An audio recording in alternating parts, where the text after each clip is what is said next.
মধ্যে গিয়ে কাঠ কোড়াতে কোড়াতে হঠাৎ গোবিন্দের কি লীলা দেখুন, হঠাৎ ঝড় বৃষ্টি শুরু হলো। হেন কালে হইল তাহা ঝড় ভয়ঙ্কর, চারিদিকে ভরিল ঘন অন্ধকার।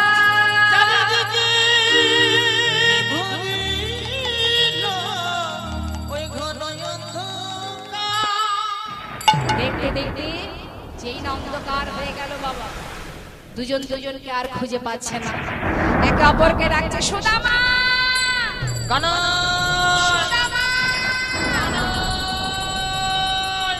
কিছু সময় পর যখন দুই ভাই কাছে পেয়েছে, একে অপরকে জড়িয়ে ধরে আছে, চলছে ঝড় বৃষ্টি, প্রখর বৃষ্টি ঝড়ের মধ্যে দিয়ে দুই ভাই কি করবে, বনের ভেতরে ভিজে তারা ঠক ঠক ঠক ঠক করে কাঁপছে।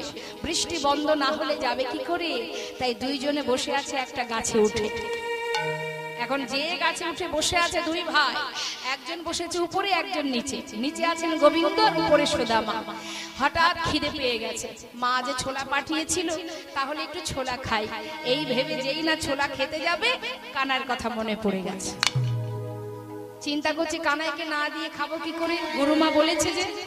এখন খেতে খেতে ভাবছে আমার তো খিদে পেয়েছে, আমি এখন খাই, কানার জন্য কিছু রেখে দেব, নিচে নেমে কানাইকে দিয়ে দেব, সে তো নিচের ডালে। এখন একটা একটা করে খাচ্ছে খিদেতে, আর এদিকে কাঁপছে। খেতে খেতে কিছু কিছু আবার নিচে পড়েও যাচ্ছে। পড়ছে যখন, কানাই যে ডালে সামনে দিয়ে পড়ছে।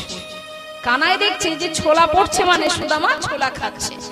মনে মনে চিন্তা করছে মা যে বলেছিল আমাকে দিয়ে খেতে, তুই সব একা একা খাচ্ছিস। কিছুক্ষণ পর কানাই খুব চতুর মা বলছে সুদামা, এই বন্ধু, খিরে আমার না প্রচন্ড খিদে পেয়েছে, মা যে ছোলা পাঠিয়েছিল একটু দে না।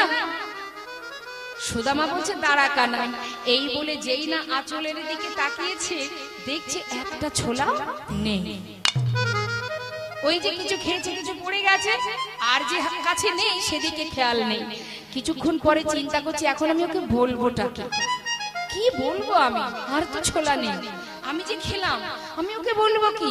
বলছে জানিস তো এই কানাই, ওই বনে কাঠ কোড়াতে কোড়াতে মনে হয় আমার আঁচল থেকে ছোলাগুলো সব ওই বনের মধ্যেই পড়ে গেছে। গোবিন্দ মনে মনে চিন্তা করলেন তুই মিথ্যা বললি তো। জগতে সবার চোখে ফাঁকি দেওয়া যায়, জেনে রাখবেন একজনের ফাঁকি কেউ